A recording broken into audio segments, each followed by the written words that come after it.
Good morning बच्चों। हमारी second duty complete हो गई है। अब हम अपना फिर से पढ़ना स्टार्ट करेंगे। आज हम आपको हिंदी की बुक से पाठ 5 पढ़ाएंगे, पन्ना धागे का बलिदान। ये चैप्टर हमने पहले भी पढ़ा था, लेकिन हम एक बार फिर आपको इसमें से समझा देंगे। अब हम देखेंगे पेज नंबर 34 पर। तो सबसे पहले से शुरुआत करेंगे। तो पाठ 5 पन्ना का बलिदान। हमारे देश की रक्षा के लिए हमेशा वीरों ने अपने आप को न्यौछावर किया। देश के लिए बलिदान देने में पुरुषों ने ही नहीं, स्त्रियों ने भी अपना सहयोग दिया। प्रस्तुत पाठ में मेवाड़ के भावी राजा को बचाने के लिए पन्ना ने अपने पुत्र की बलि दी, उसी के बारे में हमें इस पाठ में बताया गया है। ये हम अभी क्या पढ़ रहे थे, पाठ परिचय समझ रहे थे। चित्तौड़ मेवाड़ वीरभूमि के राजपूतों ने कभी किसी विदेशी ताकत की अधीनता स्वीकार नहीं की। चित्तौड़ जो है जगह है, जो चित्तौड़, उसमें क्या है, उधर के राजपूतों ने, राजपूत रहते थे उधर, उन्होंने क्या किया, उन किसी की भी अधीनता मतलब गुलामी स्वीकार नहीं की कभी। सदा अपनी मातृभूमि मतलब अपनी देश की धरती की स्वतंत्रता के लिए वे लोहा लेते रहे, मतलब युद्ध करते रहे सबसे, अंग्रेजों से। इस प्रदेश में जहाँ महाराणा प्रताप और राणा सांगा जैसे वीर पुत्रों ने जन्म लिया, वहीं इस भूमि की वीर पुत्रियों ने भी देश के लिए अपना सर्वस्व न्यौछावर कर दिया। त्याग और देशभक्ति की ऐसी मिसाल है पन्ना धाय। क्या है इसमें, सबसे पहले हमें क्या पढ़ाया गया है, सबसे बताया गया है कि चित्तौड़ के जो राजा थे, उन्होंने कभी किसी की अधीनता मतलब गुलामी स्वीकार नहीं की, और वे अपने देश की स्वतंत्रता के लिए हमेशा दूसरों से लोहा लेते रहे। इस प्रदेश में जहाँ महाराणा प्रताप और राणा सांगा जैसे वीर पुत्रों ने जन्म लिया, वहाँ इधर जैसे पुत्र थे वैसे ही यहाँ की पुत्रियों ने भी अपना सर्वस्व न्यौछावर क्या कर दिया, सर्वस्व न्यौछावर कर दिया। सर्वस्व मतलब सब कुछ, न्यौछावर का अर्थ होता है लौटा देना, न्यौछावर कर दिया। त्याग और देशभक्ति की ऐसी ये मिसाल है धाय माँ पन्ना। धाय माँ पन्ना को महाराणा संग्राम सिंह के छोटे पुत्र उदय सिंह के लालन पोषण के लिए रखा गया था।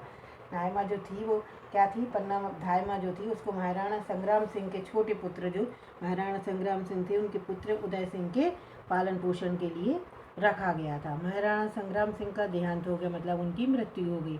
उनका बड़ा पुत्र विक्रमादित्य अत्याचारी था, प्रजा ने उसे गद्दी से उतार दिया। तब उदय सिंह की आयु केवल 6 वर्ष थी। एक ऐसी स्थिति में बनवीर को राज्य का संरक्षक बनाया गया। क्या हुआ, जब राजा संग्राम सिंह की मृत्यु हो गई तो उनका जो बड़ा पुत्र था उसे राजा बनाने की सोची, लेकिन क्या था, वो बहुत अत्याचारी था, इसलिए उसे पहले गद्दी पर बिठाला और उसे उतार दिया गया। फिर उसके बाद में उसके तो जब उदय सिंह केवल 6 वर्ष की आयु के थे, ऐसे में एक और जो सेवक था बनवीर नाम का, उसे क्या था, उस राज्य का संरक्षक बनाया गया। लेकिन जैसे ही उसको क्या मिली, राजगद्दी मिली, तो क्या हो गया, वो कपटी निकला। उसने क्या करा, उसने विश्वासघात करना शुरू कर दिया। वह सोचने लगा कि यदि मैं उदय सिंह को मार दूं तो सदा के लिए मतलब हमेशा के लिए राज सुख मेरे हिस्से में आ जाएगा। एक दिन पहले विक्रमादित्य ने को मार दिया। उसने जैसे ही उसके मन में ये विचार आया तो उसने सबसे पहले विक्रमादित्य को मार दिया। फिर वह उदय सिंह को मारने की योजना बनाने लगा। किसी तरह बनवारी की इस कपट का पता मतलब इस चाल का पता क्या हो गया, उदय सिंह की माँ पन्ना धाय को लग गया। पन्ना का अपना भी एक पुत्र था, उसकी आयु भी उदय सिंह के बराबर थी। पन्ना राजवंश को बचाने के लिए अपने बेटे का बलिदान करने के लिए तैयार हो गई। क्या हो गई, बलिदान करने के लिए तैयार हो गई। और पन्ना धाय जो थी उसका क्या था, उदय सिंह की उम्र का ही एक बेटा था।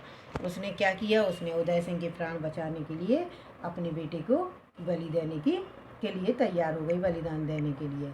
उसने झटपट एक सेवक को, अपने जो उसके विश्वास का जो सेवक था, उसके हाथों भी उदय सिंह को भी बीरा नदी के पार भिजवा दिया और कहा, प्रतीक्षा करना, मैं शीघ्र ही आ रही हूँ। क्या कहा उसने, प्रतीक्षा करना, मैं शीघ्र ही आ रही हूँ। उसने उदय सिंह के कपड़े और गहने उतार कर अपने पुत्र को पहना दिए। उसने जो राजकुमार था, जो कपड़े पहने था, गहने पहने था, उसने जल्दी जल्दी उनको उतार कर अपने पुत्र को पहना दिया और जहाँ उदय सिंह सोया हुआ था वहाँ अपने बेटे को लिटा दिया। बनवीर नंगी तलवार हाथ में लेकर महल में पहुंचा। उसके बाद जब उसने अब उदय सिंह को दूर कर दिया और अपने बेटे को लिटा दिया, उसके बाद में क्या हुआ, बनवीर जो था वो तलवार लेकर महल में पहुंचा और उसने बहुत कड़क कर धाय माँ से पूछा, उदय सिंह कहाँ है। उस त्याग की मूर्ति धायमा ने बिना हिचकिचाहट के पलंग की ओर संकेत कर दिया। जैसे ही बनवीर उसके पास पहुंचा तो उसने पूछा, उदय सिंह कहाँ है? तो उसने क्या किया, बिल्कुल भी हिचकिचाई नहीं और उसने पलंग पर सोए हुए अपने बेटे की ओर इशारा कर दिया। संकेत का अर्थ होता है इशारा। उसके देखते देखते वीर सिंह ने उसके पुत्र के टुकड़े कर दिए और उससे कहा, और उसके सामने ही उसके बेटे के उसने क्या कर दिए, शरीर के टुकड़े टुकड़े कर दिए। और उससे कहा, धायमा से कहा, जाओ इसको ले जाओ, सबको जला दो और सदा के लिए मेरी आंखों से दूर हो जाओ। उसने क्या किया, टुकड़े कर दिए और उससे कहा कि इसको ले जाओ, इसको जला दो और तुम भी मेरी आंखों के सामने से दूर हो जाओ।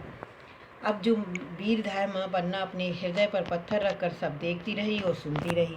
जो थी उसके सामने ही उसके पुत्र को मारा जा रहा था, उसके शरीर को ही टुकड़े टुकड़े कर दिया जा रहा था, लेकिन